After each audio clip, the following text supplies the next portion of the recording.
Good evening, good night, everyone. Thank you so much for joining, and welcome to another session on my Declassified Caribbean News and Commentary Network. And this tonight, we are going to look at the title, Who Really Controls Caribbean Migration Policy? Deportations, Pressure, and Sovereignty. We'll be looking at this topic tonight because it's a very important topic for us to continue to assess, because we see the Caribbean is now going through a change, right? And I don't think that this change is going away anytime soon. Now, so tonight I want to open this directly. Do you believe Caribbean migration policy is primarily sovereign decision making by local governments, or heavily shaped by external strategic and security framework? And more importantly, does the public have enough information to make that judgment? If you want to join the discussion, I'm asking you that you'll send your comments in the chat so we can have a good and important discussion this afternoon. Now, who really controls Caribbean migration policy? Deportations, pressure, and sovereignty. Tonight's question is not a small one, because when we talk about migration in the Caribbean, deportations, third country nationals, asylum arrangements, we are really talking about something bigger. Who actually shapes these policies, right? Is it Caribbean governments making independent sovereign decisions, or are these policies being shaped by outside influences such as the United States? Now, and have us discuss in this afternoon, in tonight's program. Give me a second here. Let me get this thing off the screen. We're here. Don't leave. I'm just here getting this thing off the screen. I'm not sure why it's just frozen up in our discussion this tonight. But yes, so is it Caribbean governments making independent sovereign decisions, or are these policies being shaped by outside influences? Now, this is the sort of analysis that we are trying to get and trying to look at in tonight's program. Not sure why the screen is freezing up tonight. Is it? Give me 1 second. Let me get this thing out. It's really not coming together. I'm not sure what's happening here tonight. Please remain with us. We'll be here with you shortly, trying to get this frozen situation off the screen. Okay, good. All right. So thank you so much. Good. Right. So who actually shapes these policies? Is it Caribbean governments making independent sovereign decisions, or are these policies being shaped through external pressure, agreements, and strategic priorities coming from outside region?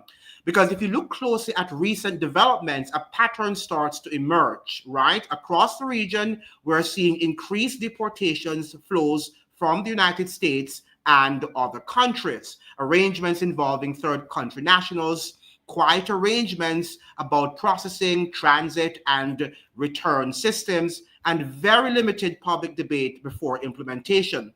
Individually, each policy is explained as normal cooperation, but taken together, it raises a deeper question. Are Caribbean states simply cooperating, or are they being positioned as operational zones for external migration management? Now, to understand the wider context, we have to look at how the United States itself frames its role in the region. In recent U.S. national security and strategy documents, the Western Hemisphere is described as a core area of strategic interest for the United States. These documents consistently emphasize regional security leadership, control of irregular migration flows, strengthening border enforcement cooperation across the hemisphere, and working with partner states to manage migration at the source and in transit regions. Now, supporters of this approach say it's about stability and cooperation, but critics argue it also creates a hierarchy of influence where policy direction flows from Washington outward and smaller states adapt to those frameworks, and that is where the sovereignty debate begins. So the real question tonight is not emotional, it is structural. When Caribbean governments negotiate migration agreements, how much policy space do they actually have? Are they setting their own terms, negotiating within strict external frameworks, or implementing systems already shaped by larger geopolitical priorities? Now, there was a very interesting article from the newspaper, The Gleaner editorial this morning, and I think that we should start off with this very important editorial coming out of Kingston this morning. And it suggests here, it says here, the editor is saying, navigating the MOU, which is the Memorandum of Understanding. If this newspaper were to advise Prime Minister Dr. Andrew Holness on his government's embrace of America's global outsourcing of its obligation to asylum seekers and refugees, it would be that he clearly defines the issues within strategic foreign policy goals. He must also speak frankly to Jamaicans about the realities and the limited ability to maneuver in dealing with the Trump administration. So the Gleaner is acknowledging that Jamaica has limited ability to maneuver, right? The Caribbean in general. More specifically, it suggests that these are what? Refugees, they are asylum seekers. So the Gleaner is now accepting, affirming that this is what it's all about, at least one of the agendas. In other words, by telling the unvarnished truth, Dr. Holness has the best chance of building consensus on the issue, as well as for any red lines Jamaica establishes in protection of its sovereignty and citizens' sense of themselves and their country. Put another way, Jamaica's decision, in common with 27 other countries, to accept third country nationals, that's TCNs, cannot be separated from Donald Trump's reassertion in a national security strategy document issued last November of the Monroe Doctrine and the agenda Carrie Lake, the U.S. ambassador designate to Jamaica, has signaled she intends to pursue in Kingston. So all of these things have already been made known in these documents. A lot of times we don't read in the region, and when things happen, we react to them. As was first reported by the Gleaner and since confirmed by local authorities, Jamaica agreed to accept under a quasi-safe harbor arrangement people who would wish to settle in the United States, but whom America does not want. According to Prime Minister Holness, Jamaica will receive up to 25 people per fortnight. However, a diplomatic note from the U.S. Embassy confirming a Memorandum of Understanding, MOU, to govern the program spoke of Jamaica receiving up to 10,000 third country nationals, which presumably refers to the total number that would be sent over the life of the agreement. So Jamaica will wind up getting 10,000 people, right? Under international law, the norm is for people who arrive in a country seeking asylum or refugee status to be processed in that state. People who otherwise enter a country legally are generally deported directly to their home territories. However, it is, in some instances, permissible with respect to asylum seekers and refugees to send them to third countries if the receiving states guarantee their safety and freedom from persecution. The Trump administration, which has made immigration control, especially migration from the global south, a key policy plank, has leaned on several developing countries, including 6 members of the Caribbean community, that's CARICOM, to accept these agreements or arrangements, although the transferees' safety and security are not always assured. For instance, in El Salvador, whose strongman president Nayib Bukele has detained 2% of the country's population in a years-long state of emergency, foreign nationals have been held in the same high-security detention centers. That is horrible. That is horrible. And I'm understanding that 1 in every 6, I think they're suggesting, are criminals or is a criminal. So the fact of the matter, most of them are not criminals. While they claim not to have been pressured by Washington to accept TCNs, Antigua and Barbuda and Dominica joined the scheme after the United States expressed its displeasure over time how they ran their citizenship by investment as the CIP programs and announced visa restrictions on their nationals.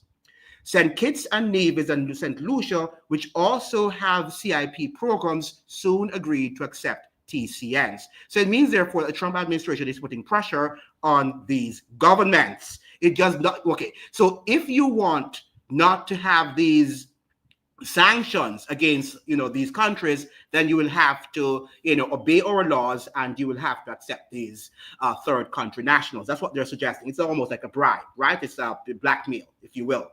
However, Prime Minister Holness has rejected claims that his government was pressured into the agreement. And this is what Dr. Andrew Holness has intimated, and I quote, "Jamaica has been asked to do many things before, and we have not." And I wonder, what have we not been asked to do that we did not do? Well, I think that we have done all the things that they've told us to do. Dr. Holness said in an interview on nationwide radio, "We have made sure the agreement complies with our laws, suits our political timetable, and advances our interests, and is in the interest of our friends." The Gleaner's editorial board accepts the government's assurance at face value, but is also cognizant of the tendency of the mercurial and often irrational Mr. Trump to flex America's economic and military might. Jamaica, as a close neighbor of the United States, now with a heavy dependence on the U.S. market for tourism and trade, cannot be oblivious to America's power. This is further complicated by the fact that over 1 million of the island's nationals live in the United States of America. So what we're seeing here, we're seeing that they are actually, what are they doing? They are forcing our governments to accept, right, these sort of deals, knowing that if they do not, then we're going to have economic sanctions, visas might be withheld, citizens might be sent back to the country, and vice versa. Now, there is another article written by Norris Chuck, and he is a Jamaican American. He resides in Florida, and he is actually describing the entire system as another penal slave-like operation, right? And I think that this is a very good article. If you could get your hands on, you should read it, because it gives you a lot of insights into what is really happening. Now, he began his article by suggesting here, well, people without the knowledge of their past history, origin, and culture is like a tree without roots. And that was from Marcus Mosiah Garvey. Now, there are moments in a nation's history when public policy ceases to be routine housekeeping and becomes an iron net test of national moral character, and political leadership. Jamaica's reported willingness to accept U.S. immigration detainees is one such moment. Supporters may boast that such an arrangement reflects strong relations between Kingston and Washington. Some may even argue that any financial compensation would help plug holes in the IMF constrained budget. But what political naivety, he's saying here, and it is true. This narrow calculation ignores a deeper question that every society must eventually confront. Should a nation literally sell its soul to profit from human misery? Because this is human trafficking. In the end, economics alone cannot answer questions that touch upon human dignity, justice, and national self-respect. Beneath the niceties of diplomatic language lies a troubling reality. If Jamaica takes in U.S. immigration detainees, the country can become branded internationally as a pariah, like El Salvador, who has facilitated, as the evidence shows, American unlawful detention and human rights abuse of immigrants. The United States today operates the largest incarceration system in the world, with nearly 2 million people behind bars, and that's why they can't take any more people, right? So, in other words, they have to unload their prison cells to the Caribbean, right? So this is human trafficking at its best. And guess who people allot the incarceration, the people in prison in the United States? Black people, right? People of African descent are the ones who, for the most part, people the system there, the prison system there. Billions of dollars are spent annually on prisons and detention centers. President Donald Trump's mass deportation program has put greater strain on America's vast network of prisons. That's why there is this urgent need to seek foreign prison warders. and I like what he puts it there, foreign prison warders. So Jamaica is one, we got Dominica is one, Antigua and Barbuda, and the other Caribbean nation states will be as time goes by. Under Donald Trump's immigration crackdown, families have been torn apart, including many within the legal process who are seeking U.S. naturalization and asylum petitions. Racially profiling has been a critical factor driving the roundup of immigrants. All right, and you will not be able to speak to your lawyer. Very important that you understand that. Jamaica therefore risks becoming an offshore extension of what many regard as a racist and punitive American immigration system. For many Jamaicans living in the United States, the issue is not abstract. Families are experiencing anguish as relatives are detained after routine immigration hearings or find their legal status suddenly revoked. Their stories reflect fear, uncertainty, and emotional pain. I would also tell people who live in the United States, particularly those who have another citizenship, it might be in the Caribbean, you might be Barbadian, you might be Jamaican, you might be whatever you are, whoever you are, make sure you have a second passport, right? Because let me tell you something, it can be very sticky if you do not have a second passport. They send you to a third country, you don't want to stay there, and that is going to create a lot of problems, right? Do not believe the United States that you're living in right now is a normal country, right? Because it's no longer a country of law, ruled or governed by law. That is what you have to understand. That is what we're seeing being played out right before our eyes, and we need to get very serious about what is happening here. Now, there was another article written by in the Jamaica Observer, which is asking a very important questions. What about the Haitians? What about the Haitians? Buchanan says migrant arrivals expose gaps in Jamaica's asylum system. By the way, we must understand that these people are going there are asylum seekers. Telling us that, well, the Gleaner said that very clearly, but the government is not saying that. What they're doing is that what had happened, if you study the history, is that you had a lot of people from Venezuela, a lot of people from all over the world, but particularly Venezuela, and perhaps some Cubans have left and they've gone to the United States, right? And they have packed up the United States.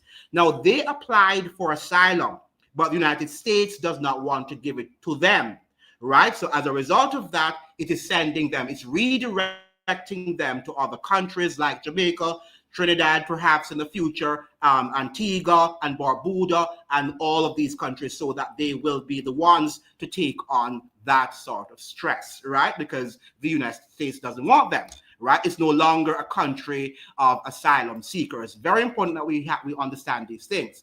Now, questioning Jamaicans, and this is a very important point here, and we like to say we're black and we like black people and we all of that, but we are not as black as you think we are we? Or the people who govern us, right? Or don't think that they're governing us in the whole matter of being black people, all right? So you have to wake up now to see that what they're doing it, and it's reflecting all white policies, right? If you think that, black people are going to be victorious, we have to look at what is happening, and we are the ones who will have to fight on our own. And look at the number of people on the live.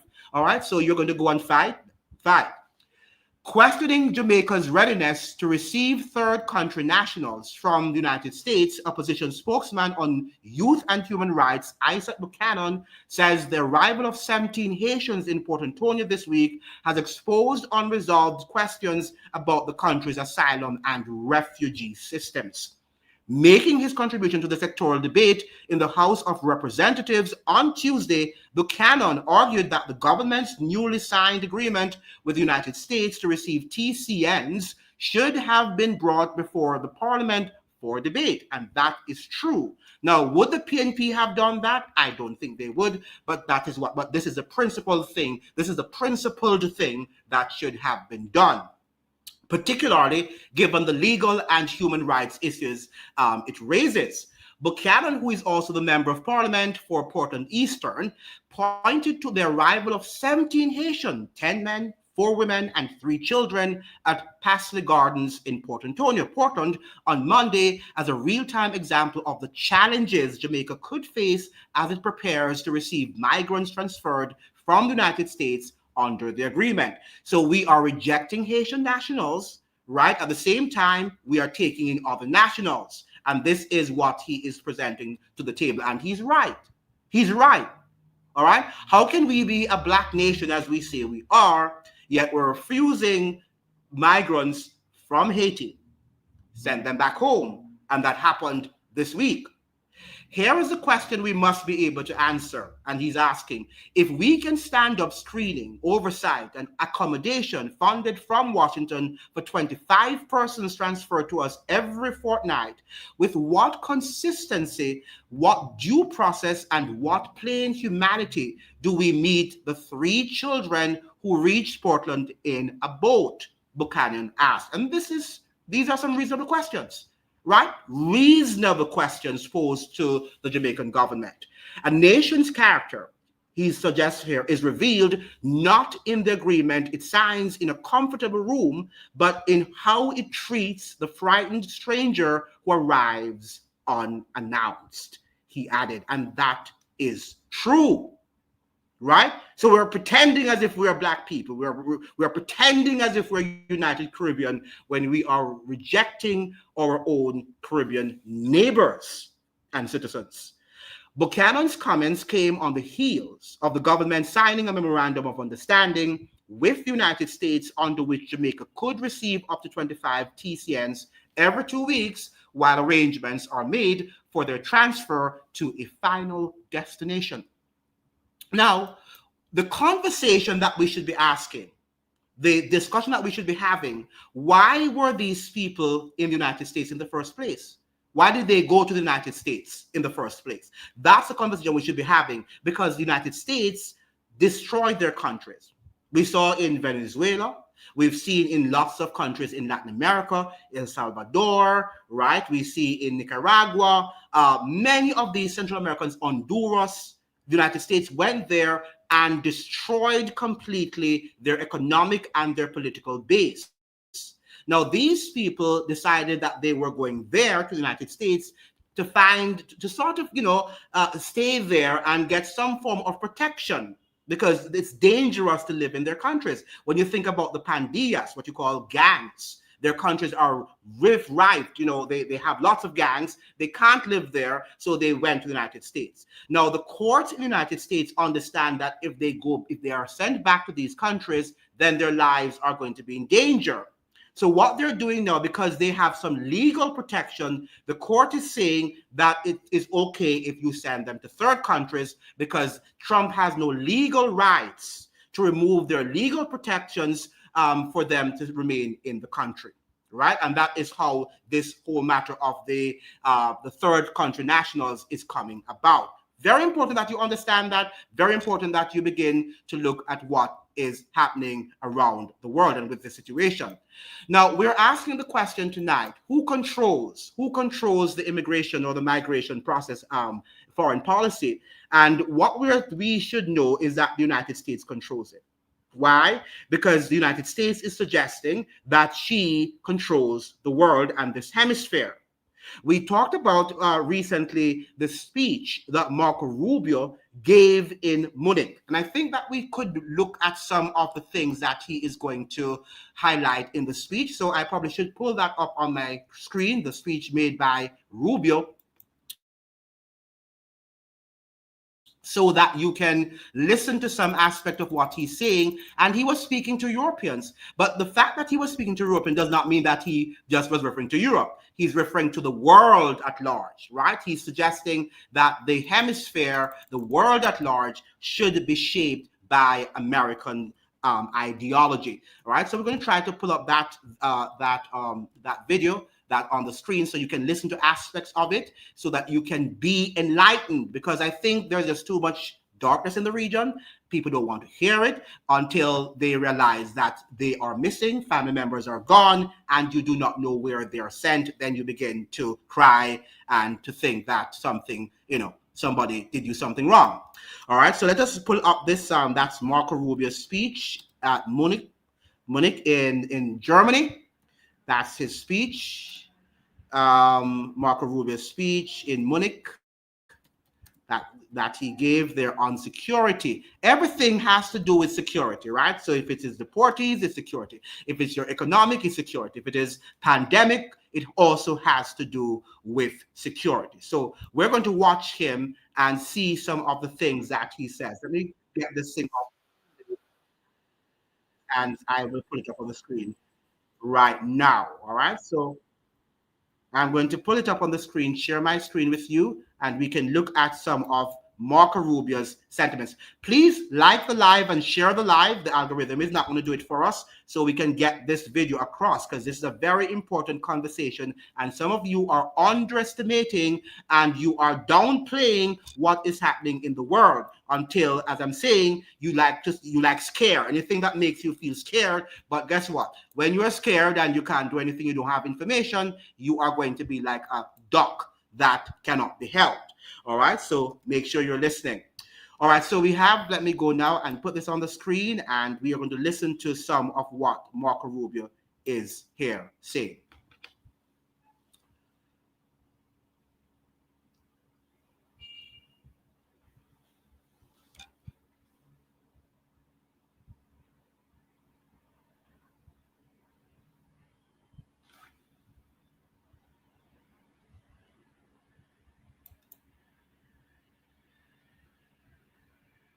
Okay, let me turn the screen on now. Let me get the volume on. Thank you. Thank you. Thank you very much. We gather here today as members of a historic alliance, an alliance that saved and changed the world. You know, when this conference began in 1963, it was in a nation, actually it was on a continent, that was divided against itself. The line between communism and freedom ran through the heart of Germany. The first barbed fences of the Berlin Wall had gone up just 2 years prior. And just months before that first conference, before our predecessors first met here in Munich, the Cuban Missile Crisis had brought the world to the brink of nuclear destruction.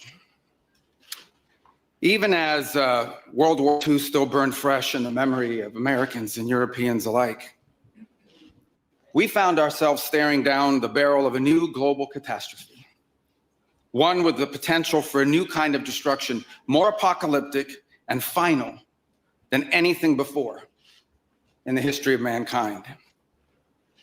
The time of that first gathering, Soviet communism was on the march. Thousands of years of Western civilization hung in the balance. At that time, victory was far from certain. But we were driven by a common purpose. We were unified not just by what we were fighting against. We were unified by what we were fighting for. And together, Europe and America prevailed. And a continent was rebuilt. Our people prospered. In time, the East and West blocks were reunited. A civilization was once again made whole. That infamous wall that had cleaved this nation into two came down, and with it, an evil empire. And the East and West became one again. But the euphoria of this triumph led us to a dangerous delusion that we had entered, quote, the end of history, that every nation would now be a liberal democracy, that the ties formed by trade and by commerce alone would now replace nationhood, that the rules-based global order, an overused term, would now replace the national interest, and that we would now live in a world without borders where everyone became a citizen of the world. This was a foolish idea that ignored both human nature and it ignored the lessons of over 5,000 years of recorded human history.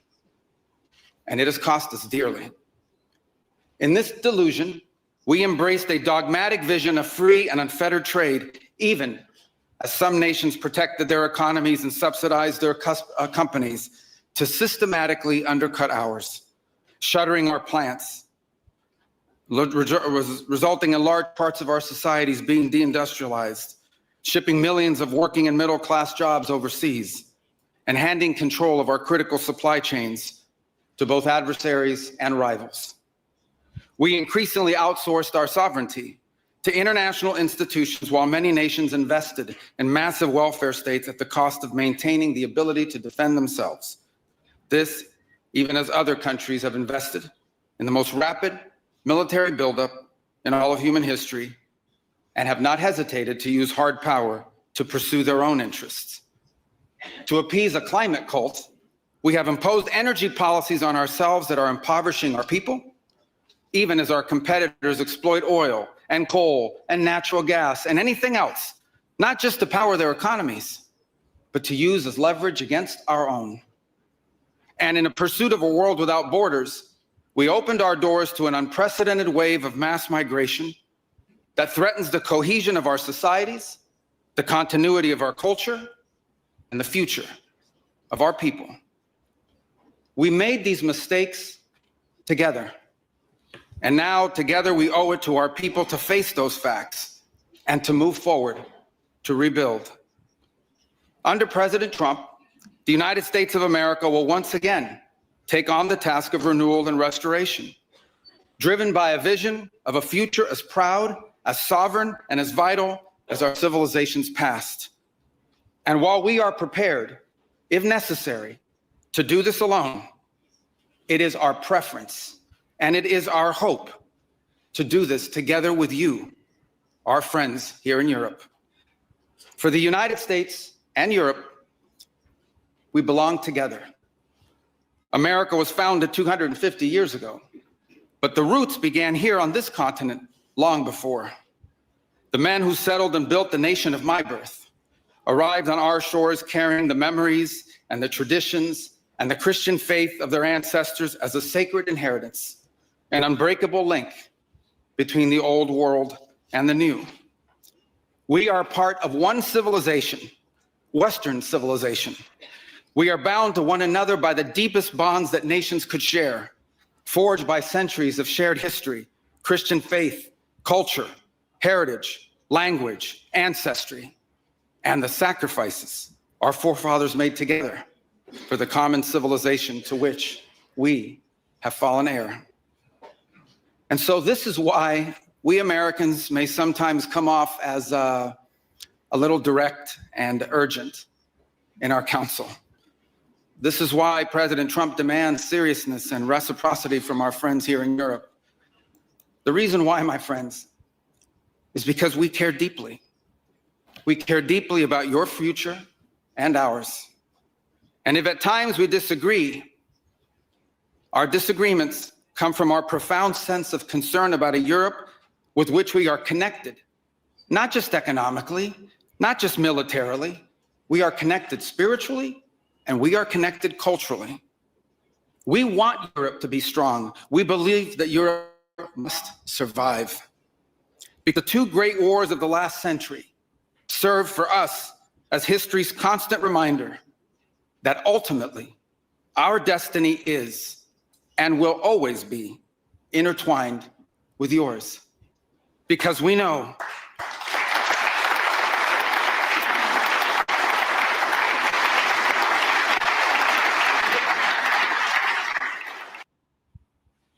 okay. Terra is the let's stop Remote this for monitoring a and while management. and look at some of what Remote access, Marco Rubio help desk and ticketing, is suggesting and saying here. Now, he's suggesting that the US and America's interests are tied together and that they have a shared, almost like it's a shared continent, right? And whatever the goals of the European continent is, America's continent should be. Now, is that what the founding fathers declared? Is that what they wanted? Do you think that the United States founding father said that Europe and America's destinies are tied together? I don't think so. But let us listen to some of what you guys have to say so that we can get this chat here going, and everybody's active already. Good evening, everyone. Good evening, Trevor. Thank you so much for joining. Yes, 7.5 earthquake in Venezuela live now on Agenda Free TV. Thank you for telling me that. And that is to show you that we are living in some very, very shaky times right now. Good evening, everyone on this platform. Good afternoon, Dave. Good evening, David Freighter. Good evening, Marie Antoinette. Good evening. And we have David Freighter. Welcome to the live. Good evening. Make sure you're sharing the live. There wasn't no independent at all. Yeah, we have never been independent. And then we have Jamaican politicians should be tried for treason. The people there will have to decide if they want to be tried for treason or is that they're going to be loyal to them no matter what. Slavery didn't end. Well, it ended to some extent in terms of we are not chattel, but there because we have not appreciated our freedom, we're going right back on the plantation. And that is for sure, right? We have to understand that freedom is earned, is worked for, is not just sitting and going to work and coming home and having fun. That's not freedom. I think that's what we think it's going to last forever. And we're seeing now that it is about to end. I swear to God, is either government of Jamaica or stupid or the people or both. How can a society be so docile? I think that the world is docile, as we're suggesting here, including in the United States. People just have to sit back and they're just watching to see what will happen. Nobody is brave enough to say, I'm going to stand. I'm going to be the lone man or the lone woman in the wilderness to cry out and to shout that something is wrong and we need to change our ways. Now, David Freighter is saying USA or England are our supervisors always. Their med, their dollars, most critical of USA are living in the United States. Now, let me just say something to you. Those of you in the Caribbean who think that England is an independent state and independent of the United States, you must understand that with the the current president, the former one now, because he's now the former prime minister, that's Keir Starmer, that the United States was instrumental in that. And we want to talk about that very soon. The United States of America was instrumental in having the prime minister resign, putting pressure on the prime minister to resign. So England is not, right, independent either, all right? Europe is not independent, by the way, right? Europe knows that it has to listen, and that is what Marco Rubio was suggesting, that the United States is going to be the leader.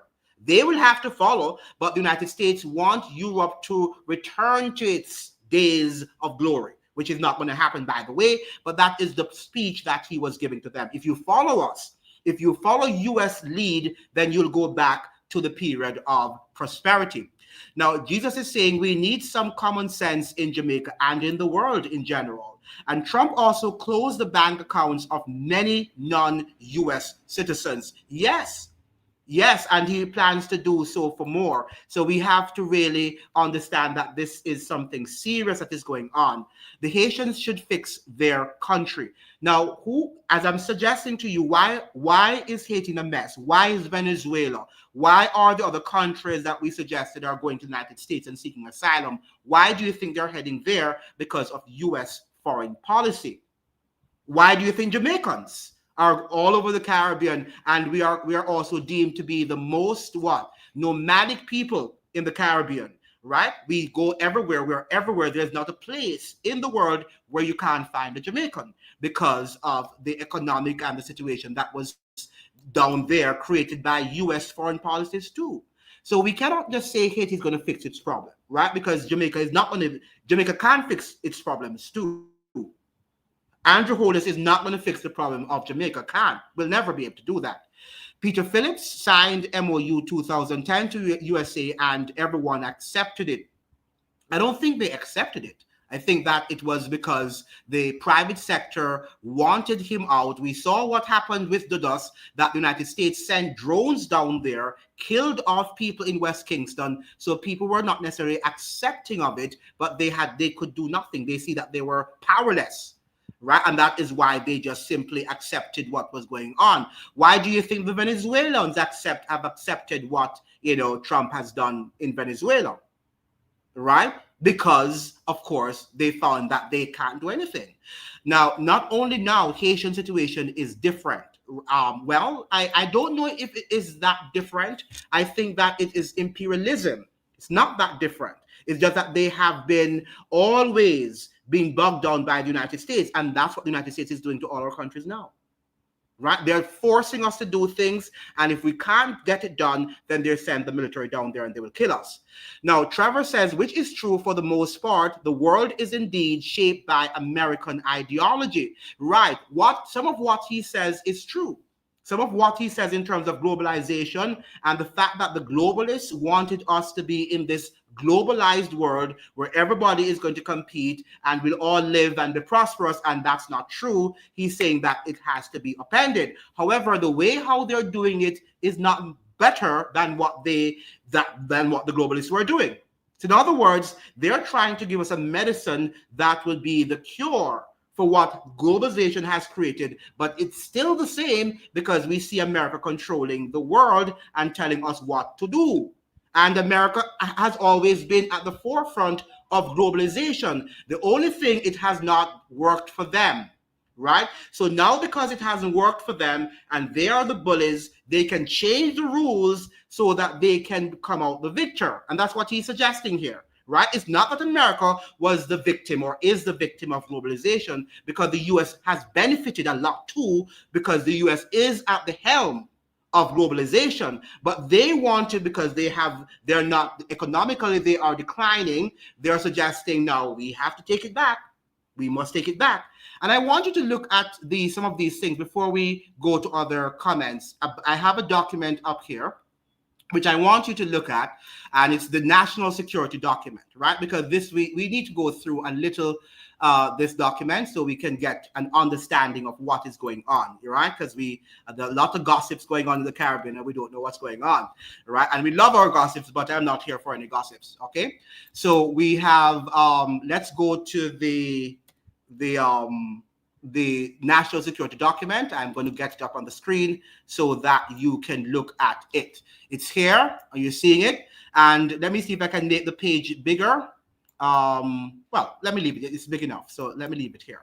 Now, if we look at this national security strategy document that was published last year, we are seeing the balance of power.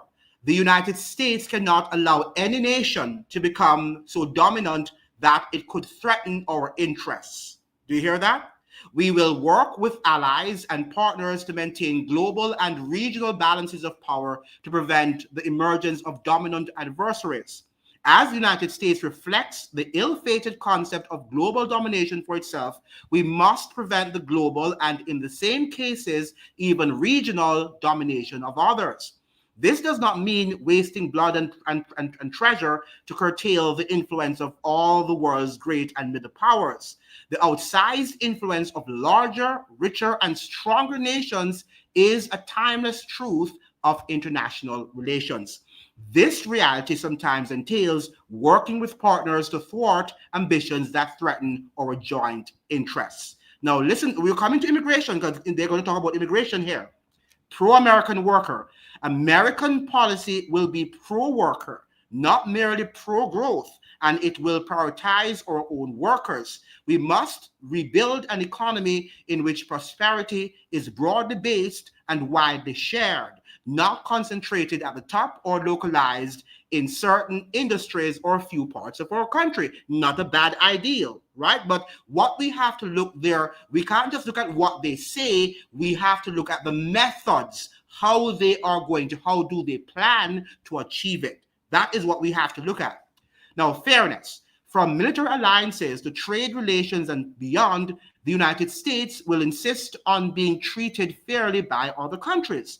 We will no longer tolerate and can no longer afford free riding, trade imbalances, predatory economic practices, and other impositions on our nation's historic goodwill and that disadvantage our interests.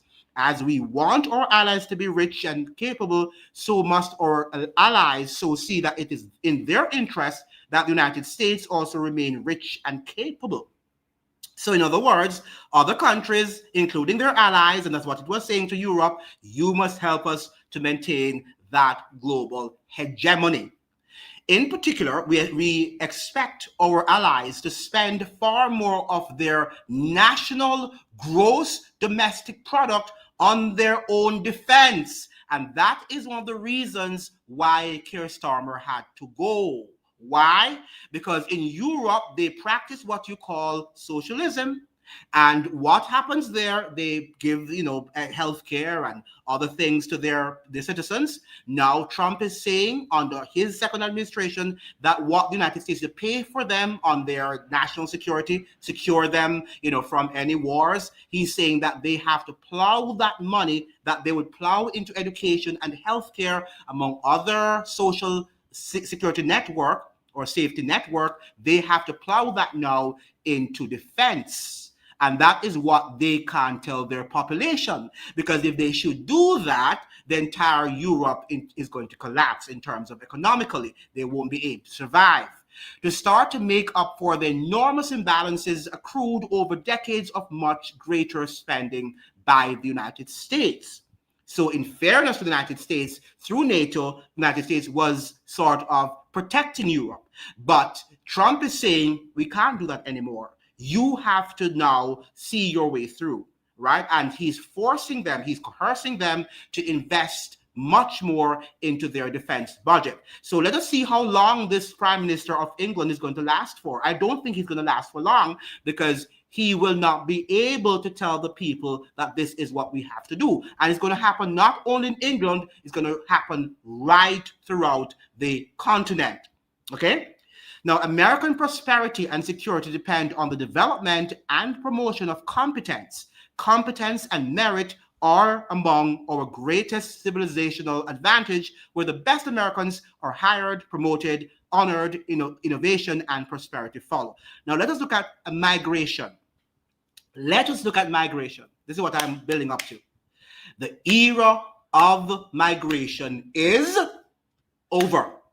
It's over.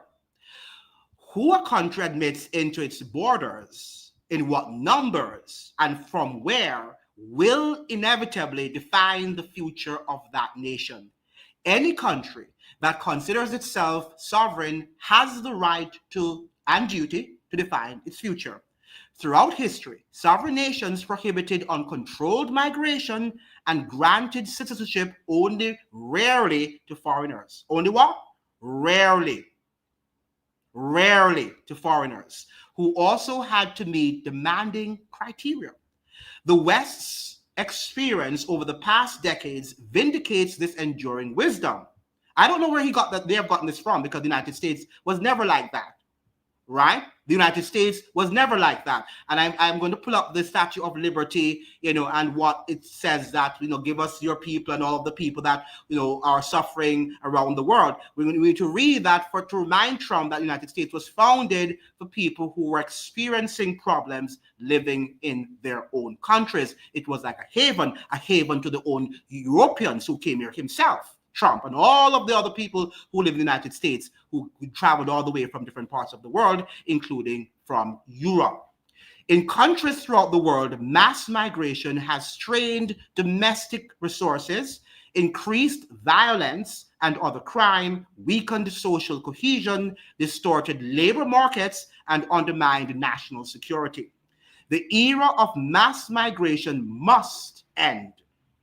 Border security is the primary element of national security. We must protect our country from invasion, not just from unchecked migration, but from cross-border threats such as terrorism, drugs, espionage, and human trafficking. A border controlled by the will of the American people, as implemented by their government, is fundamental to the survival of the United States as a sovereign republic. But let me just read this section before we come back. I come back to you guys. Protection of core rights and liberties. The purpose of American government is to secure the God-given natural rights of American citizens. To this end, departments and agencies of the United States government have been granted fearsome powers. Those powers must never be abused, whether under the guise of de-radicalization, protecting our democracy, or any other context. When and where the powers are abused, abusers must be held accountable. In particular, the rights of free speech, freedom of religion and of conscience, and the right to choose and steer our common government are core values that must never be infringed. So we can see here that the United States is suggesting that it is now in a position where it wants no more immigrants. This mass migration of immigrants and wanting to give citizenship to people, those days are over. If you want that, you have to pay a high price for it. That is what they're suggesting here right now. Now, Stephen Knight is saying, yes, please end that. Yeah, the BS, right? And greetings, Federal Jamaat. Thank you so much for joining. And please share the live so we can have more people coming on the live. We should not be quick to go drilling at this time, right? That you're correct. And we have here, they were always following, they being reminded, right? And we have another comment here from Super Batman. There was never an era of prosperity for us Caribbean islands, right, locals back then. Absolutely never, never. There was never any period of prosperity as we are suggesting. Now, Stephen Knight is saying the United States is responsible for the economic destabilization throughout the Caribbean. And that is what we have to understand. So when you're saying that what is happening in Haiti is different from what is happening in Jamaica, it's not true. It's only that the Haitians have been always exploited because, you know, the United States knows that Haiti has a strong populace and that they are revolutionaries. I repeat that. The United States has always known that the Haitian people are revolutionaries. So that is why it has spent years to weaken them. And the more they're weakened, the more they won't be able to spread their revolutionary characteristic to other parts of the Caribbean. That the United States understands that. Remember now that they study our psychology, they know our land, they know our leaders, they know the way how we think. Everything about us is studied, it's carefully studied, and they know what they're doing. I'm not saying they're gods now, but I'm saying they've spent decades studying the Caribbean and the world at large. CARICOM just a tool of US regime. Absolutely. Absolutely. It's nothing but a tool of US imperialism. And that is why Andrew Holness, the government of Jamaica, is suggesting that, oh, there's nothing. He's saying that he has made a deal and that he has made the best deal. And what is the best deal? The best deal is that you have sold us out.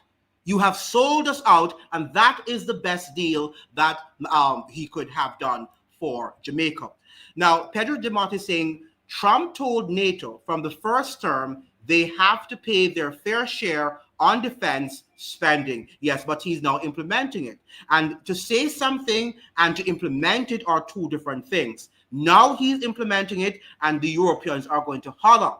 They're going to do what? They're going to holler. And maybe very soon we're going to see a lot of Europeans coming to the Caribbean. And let me say something to you, and that is not a far-fetched idea.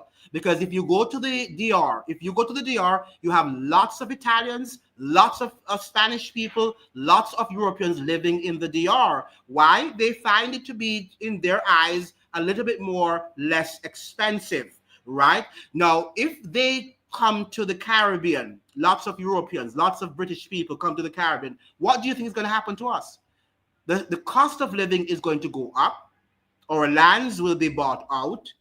Lots of things, we will be displaced, right? And that's exactly what is going to happen because they're going to realize that they can't stay in Europe. They can't afford the cost of living there, right? So many of them will find themselves their ways, maybe to Africa in some cases, and to the Caribbean. So we have to look out what is happening. All right. Now, Pedro DeMott is saying, keep telling yourself that and forget the role William Wilberforce played in that so-called revolution. Now, when you say William Wilberforce played in what revolution? Are you talking about the Haitian Revolution?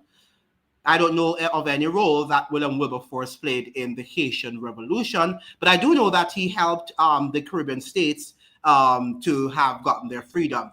But let me say something to you. The sort of liberalism that many of these Europeans had of slaves, right, is not that they wanted to see us fully free. They just did not like the system. The system was backward. It was very medieval. And they thought that it was not a system that should be in civilized places, right? So they wanted the system to end. But it's not that they really desired us. And that is where Toussaint Louverture misunderstood. He thought that the liberals in France really meant well for Haitians, because they were talking about freedom and liberty and brotherhood and all of that stuff. But little did he understand that the black people, the black slaves in Haiti, were not a part of that freedom and liberty and fraternity and brotherhood. They didn't want black people to be a part of that fully free people. Right? So we have to be careful when we listen to even American liberals, the people, the likes of the Bill Clintons and all these people, the Barack Obamas. These people talk good talk, they talk the talk, but they often do not walk the walk. Right? So we are the ones who will have to find ourselves liberating ourselves, not that we can't use some of their ideology to guide us, but we know that for the most part, they will not include us in being fully free. And that is what we have to understand. Don't you ever think that these people like the William Wilberforce and these liberals in the United States, white liberals for the most part, want to see you free, fully free, that is. Right? They don't, because then you have competition. But let's go back to an article that we read this morning about the whole matter of the fact that Haitian citizens are being rejected with this, third country national situation. So we have Dominica, and I think it was also Antigua and Barbuda, are saying they do not want any Haitian nationals and they don't want any criminals. So in other words, they are lumping these these types of people together, which is not good. That's not the thing you do, because Haitians people don't mean that they're criminals, right? You have criminal Jamaicans, you have criminal Americans, you have every citizen that can be a criminal, but you can't lump an entire nationality into citizens and say that they're criminals.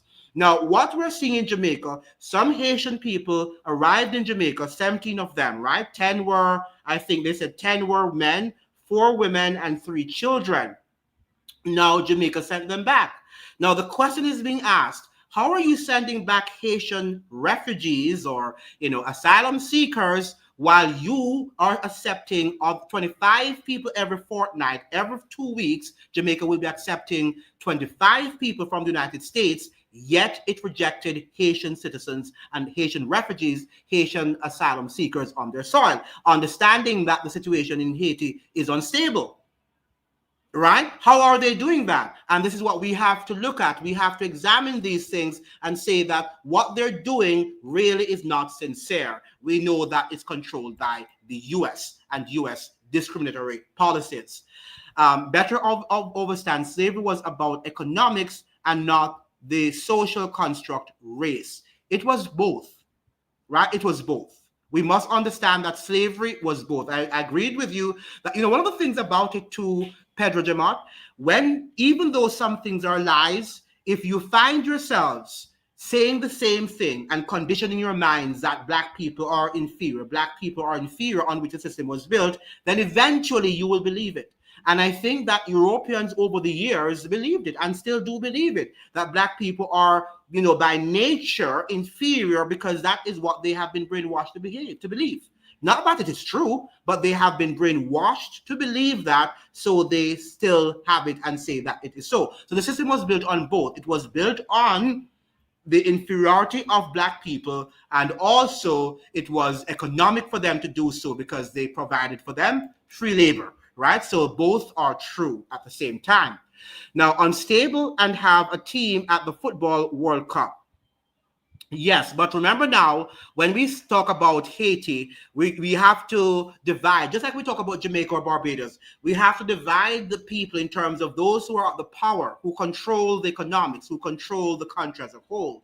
If you look at the Haitian football team, do you think they represent the common Haitian? Let me ask you a question.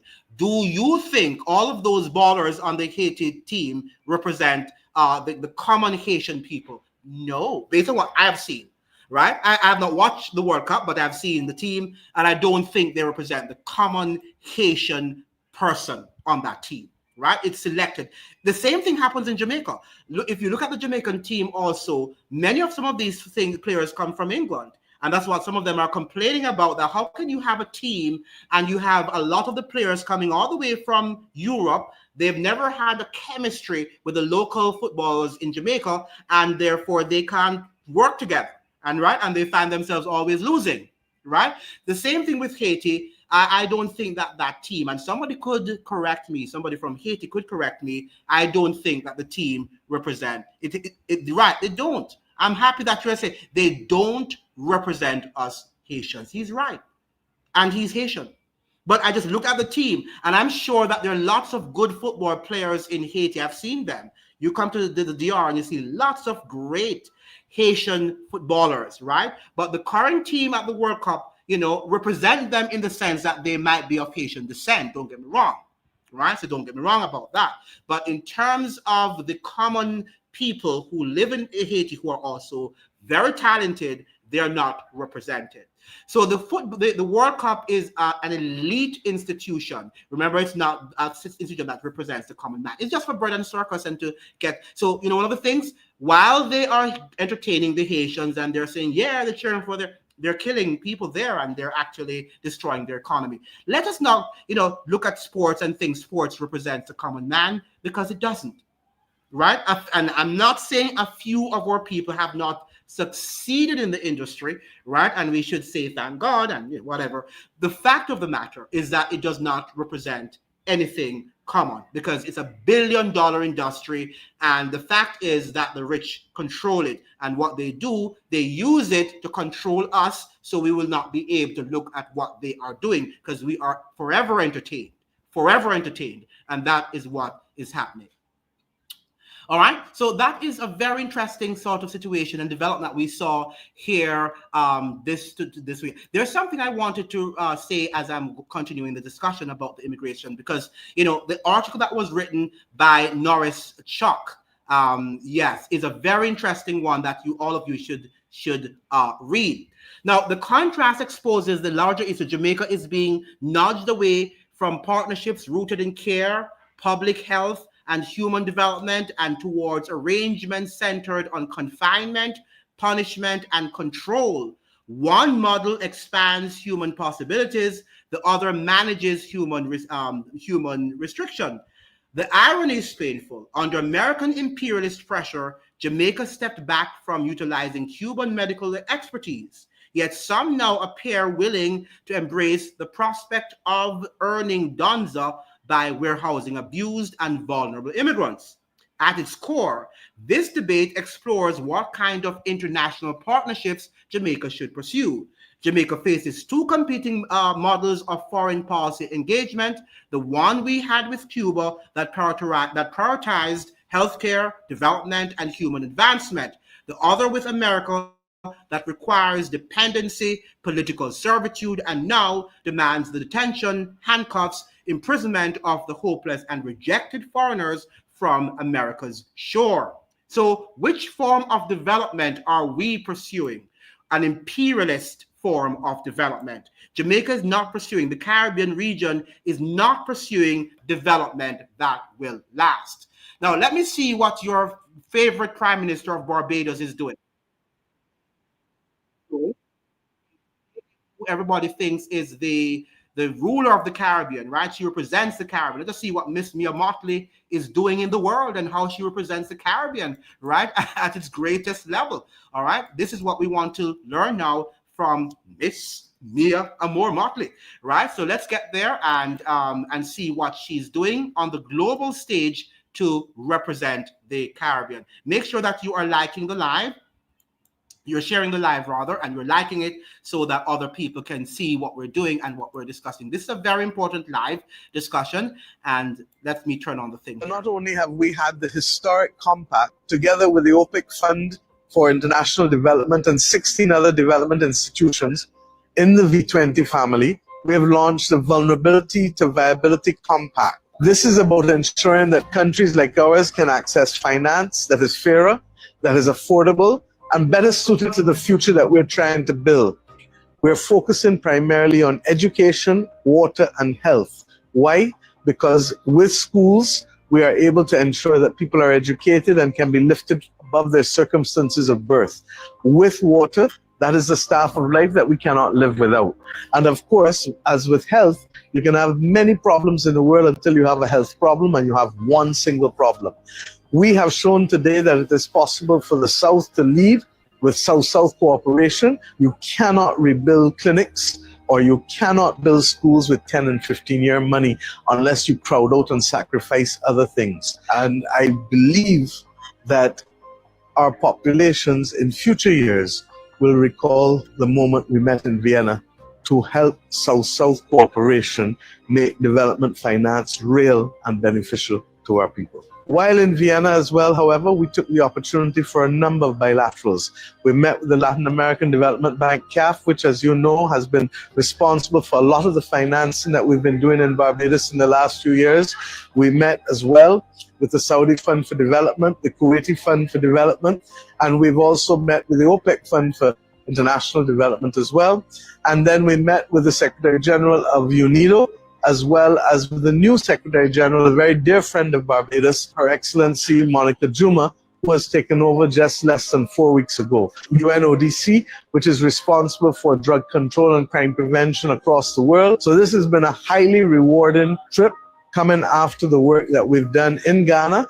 And we go to London now to do London Climate Week, ensuring that we can make a difference because, as you know, we continue to be at the front line of this climate crisis, and there are things that can be done still to avoid the worst. So stay tuned and we'll talk again. Okay. Now, did you hear that Canada, not Canada, but did you hear that England and France are experiencing right now the highest temperatures, some very high temperatures, and she's on her way now to England, that's Mia Mottley, to talk about climate change, right? And they're suggesting that in France and also in Spain and in England, some of the temperatures are so high that they have lost electricity. And some of them have lost electricity for a long, long time, right? Maybe sometimes for hours, for a day or two, right? Can you imagine that they're going to be having frequent power outages around the world now as a result of climate change?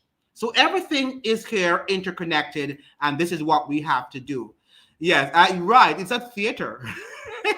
It's a theater, right? I like what you said, the President about. It's a theater, and we should enjoy it. Only that is going to upend our lives, right? We won't be able to sit now in our living rooms as we're doing now, or wherever we're sitting to enjoy life. We might be in a prison cell, enjoying life. Now, this woman built a new medical facility and turned it into a storing site for a construction firm. Speaking of health, unbelievable.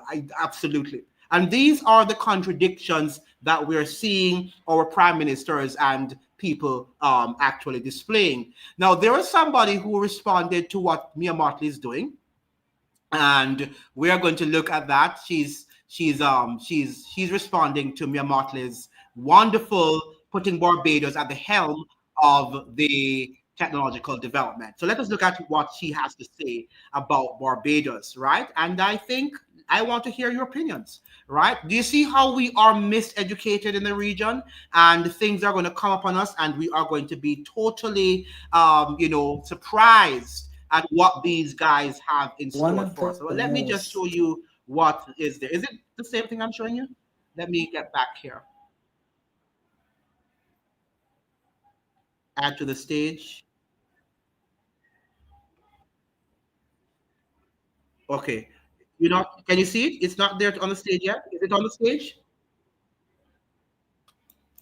Amongst the countries that develop an app that can report their citizen potholes. Okay, this was the one. Okay, yeah. Power So let me turn outage, the volume up, also, and then we can look at Caribbean what you say. Prime Minister Mia Mottley is pushing reparation for what we as in the Caribbean and in Africa has gone through. Is this the right video? Sorry, let me a moral argument. She don't want you to say sorry. She wants you to pay up. Okay, this is what I wanted you to listen to. I'm sorry. Okay, this is what I wanted you to listen to.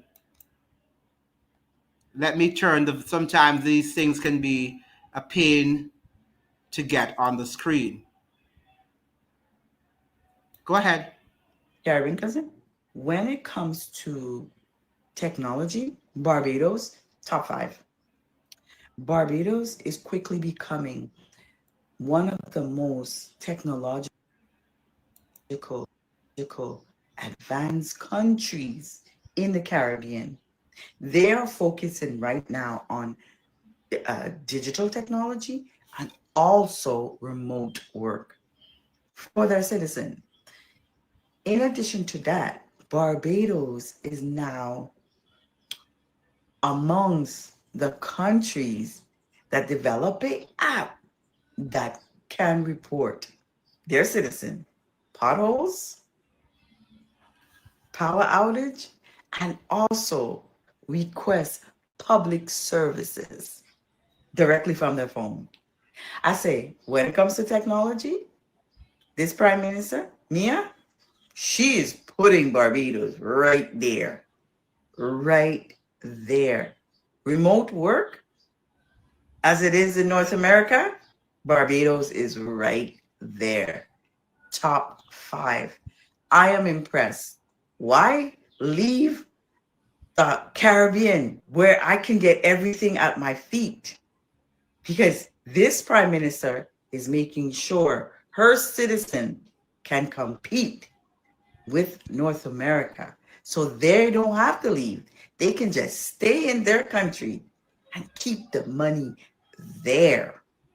I am impressed. Mia, I'm impressed. I like it. I like what you're doing. Okay, so do you see how uninformed many people are about what Miss Mia Motley is doing, right? They think that what she's doing is while she is developing that, super surveillance state, right? They can't see that. What she's looking at are the superficialities, right, of this surveillance state that Miss Mia Motley is building in Barbados. In fact, by the end of her term, I think many of people in Barbados are not going to recognize the country, right? It's going to become like the super center of surveillance in the Caribbean. Now, the super Batman is bro is saying the politicians are just court jesters for corporations' money, and it doesn't surprise me how many times I've watched. Absolutely. So from Miss Mia Motley to Andrew Holness, they are just corporate people who are building and working according to the diktats of these people. Now, they're building a smart city. That's exactly what they're doing. That's exactly what is happening in Barbados. They're building a smart city, a smart country, if you will. And Mrs. Mia Motley is at the end, Miss Mia Motley rather, she is at the helm of it. And people are thinking that she's building Barbados that is going to be just convenient for the ordinary man, where you work at home. And this is the global agenda, right? That we'll just work at home and we'll just live our lives. We don't have to go out to work because they don't have to power these offices. They're looking at saving electricity, right? And they're saying when we go out to work, we are burning too much energy. Cars, you have to go out, buses, trains. So if you can stay at home and you can live in 15-minute cities, then they will be able to conserve on energy. That is the sort of thing that they're saying. So all of these things are tied and interconnected. Super Batman is saying, or power bend over and kiss the feet of their masters. And that's exactly what they're doing. The people love the tough, which disappeared, right? And they love what we think is convenient. And what is convenient is what is going to enslave us. Let me repeat that. What we believe is convenient now are the very things that are geared to enslave us. Everything in our houses, from the Alexis that you have there telling you the time, and all of these things are there to enslave you, and you just don't know. You think they are convenient now, but they are what? They will enslave you tomorrow. Pedro Jamont is saying Barbados is first in the region with CBDC. Absolutely. Right? So she knows what she's doing. She knows what she's doing, but she is pretending as if this is for the convenience of the Barbadian people, Barbadian citizens. Super Batman Bro is saying the smart city going to be the blueprint for all our nations. Absolutely. And the immigration too. Remember now we're saying that the immigration, the third persons, the third country nationals could be the beginning stages also of the what we call smart cities. They could be using these citizens to make or to populate several of these smart cities in the region. And so we cannot, everything they're doing from the digital surveillance system to deportees, third country nationals, everything is moving along the same direction, right? And that is what we have to understand. Make sure you're sharing the live so that we can get more people in the live. Yesterday was quite good, but maybe because we started the live at 5 o'clock, instead we were here at 5, now we're here at 7:30. So maybe I go back to 5 o'clock tomorrow to see how you're inconsistent in terms of attending the live so that we can have more interactive live sessions. So this is where we're going, right? That way, for those of you who are joining the live, we're talking about who really controls Caribbean migration policy, deportations, pressure, and sovereignty. We know that we are not sovereign anymore. That's a given. Yes, the WB and IMF policies is what she's selling. Absolutely. And the WEF, right? That's the WEF, the World Economic Forum, and the IMF policies. That is what Ms. Motley is selling to the world and telling to Barbados. Right, and the Andrew Holness has to do it. And by the way, I understand that a part of the agreement for the third country nationals could be also IMF agreements that they will have to honor. All right, so a lot of things we don't know, they are in the dark still, and we just have, the World Bank, right? And we have to read as much as we can, inform ourselves, because it is not just what we're being told. That is what we see is not what we get. That's what we're saying. What we see is not what we get. There are lots of other things happening, and we've got to keep ourselves informed. Any other comment before we move on to something else? Any other comment, question about the third? I think we can end that thing very soon. The third country nationals. If I don't see any more information, that is. But this is important for us to know that our immigration status or migration policies are not controlled by us, right? They're controlled by the United States of America and their allies, right? Very important that we understand that. And we see as I'm saying, with the resignation of Keir Starmer, we should understand that the United States is serious and is the one. Now, we're hearing that there's a powerful back-to-back earthquake strikes Venezuela, collapsing buildings, right? So this is coming from the BBC. 2 major earthquakes shook the Venezuelan capital of Caracas, seconds apart, with the first a magnitude of 7.2 and the second 7.5. Buildings have collapsed, so that's a lot of problem there. Buildings have collapsed as residents poured out into the streets, and the Interior Minister has asked people to leave their homes. The Interior Minister has asked people to leave their homes.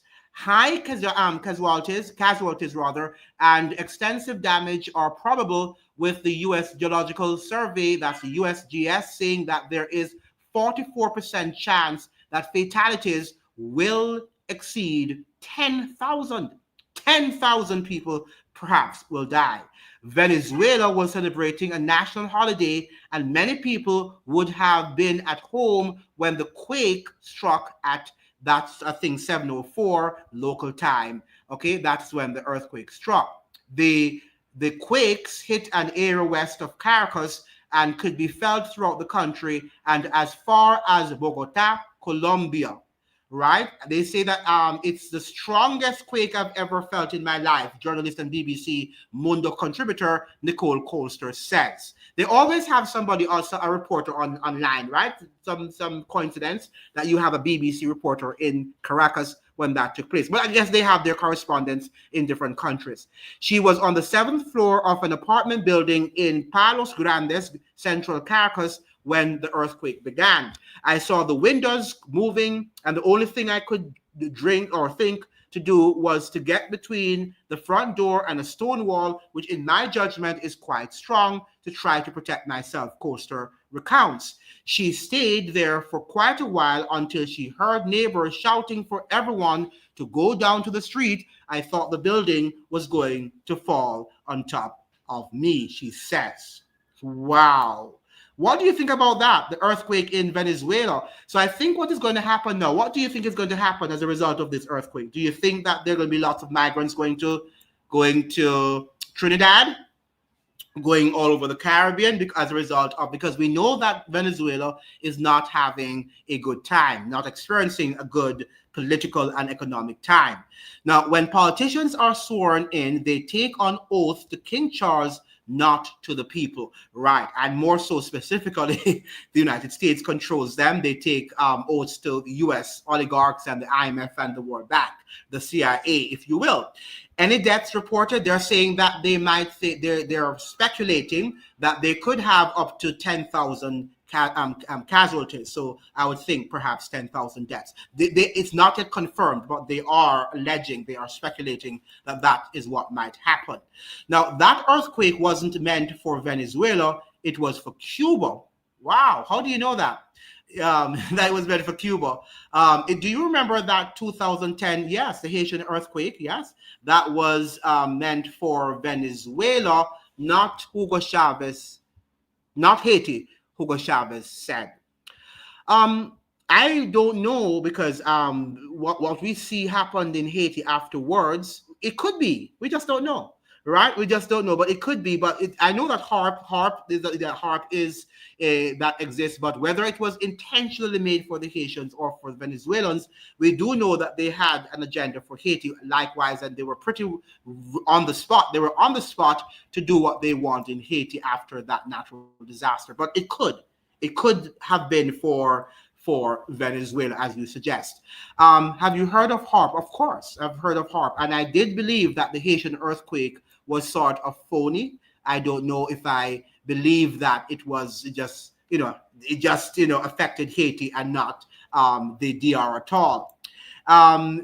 This is a very convenient earthquake. It could be, right? It could be this earthquake from Venezuela. And what is going to happen is that people are going to see surge of Venezuelan migrants moving into other countries. So what a time to be talking about migration policy, and the fact that we're having an earthquake right now as we speak in Venezuela. Let me look if there's any other information regarding that earthquake. We could check other news.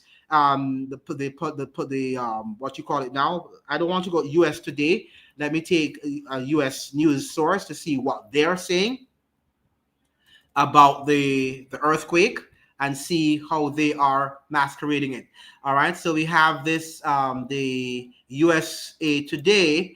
If they have that breaking story, I'm sure they do. Massive quakes shake Venezuela, collapsed buildings in Caracas. And look, it's right there in Caracas, right? I wonder if Delcy Rodriguez is behaving herself or not behaving herself.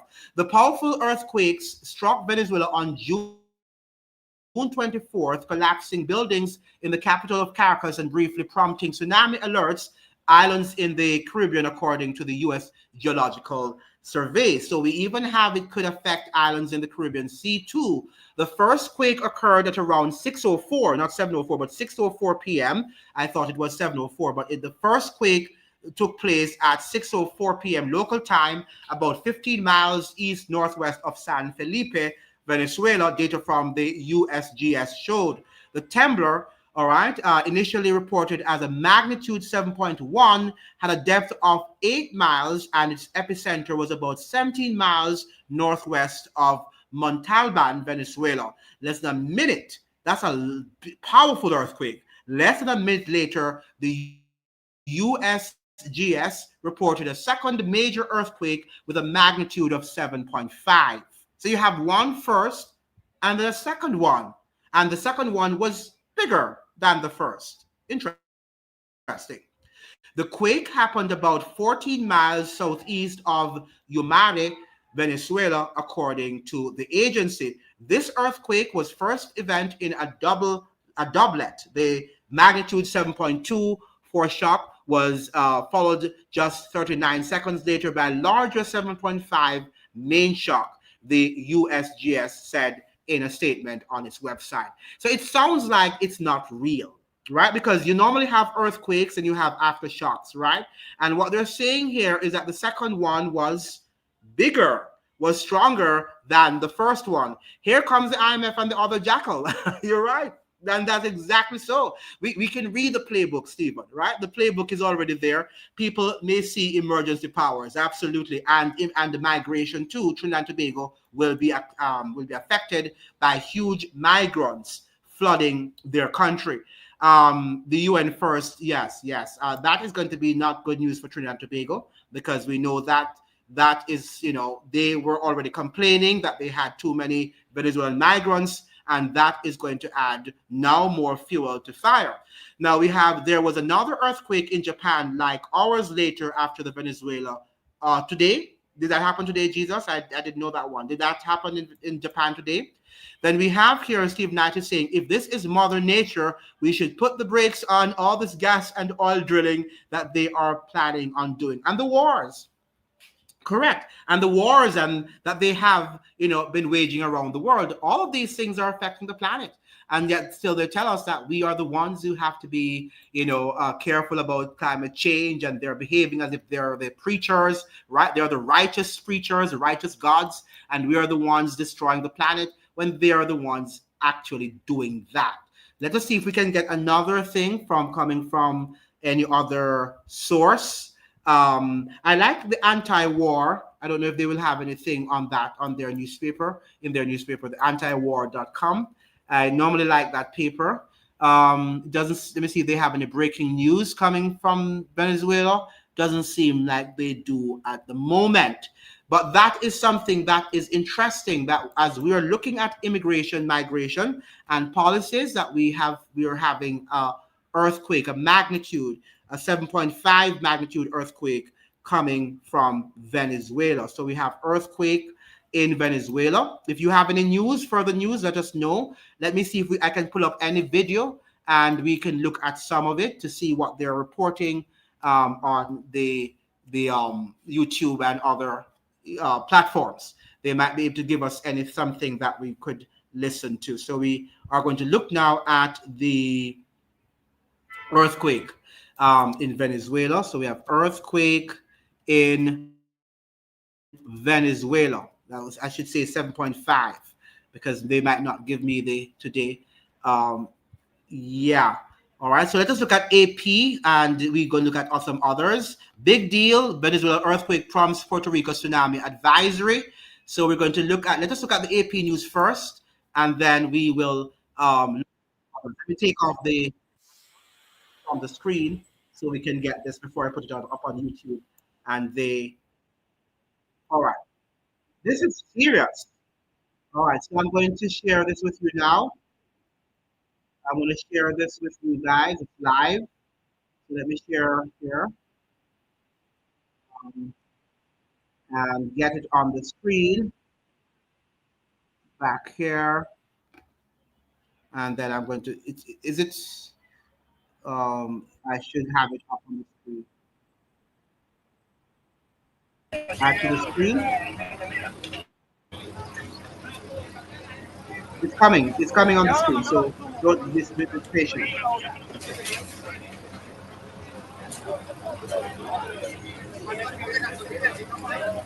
All right, so that is it. Can you hear it? Can you hear it?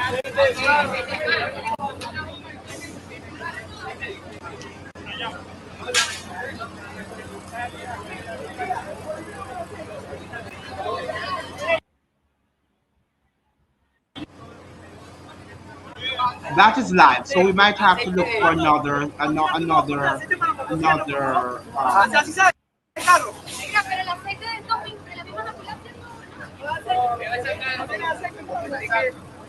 Let's look for another live commentary to see if they can give us some more reports. The person on the ground will give us some reports of what is happening there.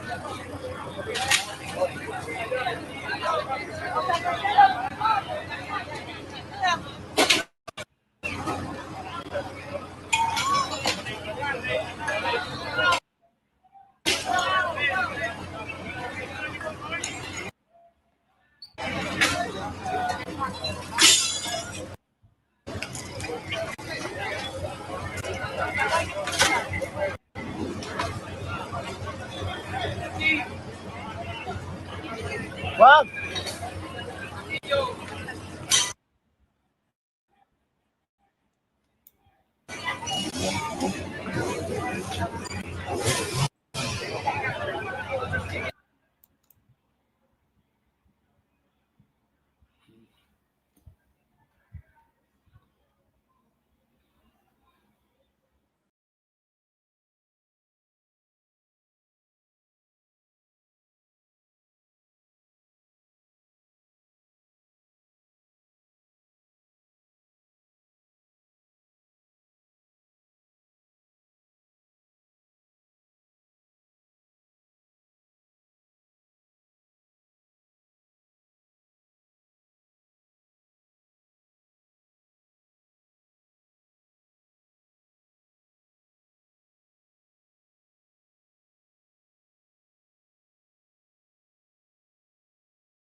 Okay, good.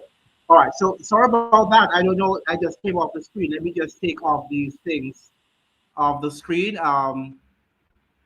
The CNN is telling us that the earthquake had a preliminary magnitude of 7.5, according to the U.S. Geological Survey. That's the USGS. It happened just 40 seconds after foreshock with a magnitude of 7.2 rocked the area. Terrified residents were seen evacuating buildings with their loved ones and pets before gathering in the street. While an initial advisory warned of potential tsunami waves, the USGS says there is no tsunami threat. So we hope that I think here I'm seeing the one that you were telling me about in Japan. There is a concern of tsunami from this earthquake. So we're saying here, meanwhile, a 6.9 magnitude earthquake hit northeastern Japan shortly after back-to-back quakes shook Venezuela, according to the United States Geological Survey. So this is a lot of earthquake we're seeing happening in the world. No major damage was reported immediately, but Japanese Prime Minister Sanae Takaki instructed her government to urgently assess the extent of damage to provide emergency disaster response. There is no concern of tsunami from the earthquake at this time. There are no reports of casualties, but we will continue to assess the extent of the damage, Chief Cabinet Secretary Minoru Kihara said, adding that nuclear facilities have not reported abnormalities. So that's interesting. We had an earthquake in Venezuela and also another earthquake happening in Japan. These things are happening quite frequently. Look up Florida earthquake like 2 weeks ago. Yes, I will do that. And this is interesting. Very, very interesting. Yeah, very interesting. Yeah. Yeah, so that is where we are now. I think that we can now resort to our room. I think we're finished now talking about the migration crisis that we're suffering, and we are going to see it being exacerbated as we see this earthquake happening in Venezuela. I think that we're going to see many more people from Venezuela coming into different Caribbean territories. How are we going to treat them? Are we going to treat them as third country nationals, as asylum seekers? I think the Caribbean has a lot on its plate as we move forward. So thank you so much for joining this live, and make sure that you like it and you share it. If you have no other comments, then I think I'm going to resign or recline to bed. But if you have any other thing to say, any other questions, I'm willing to stay until the program has been exhausted. Any other comment?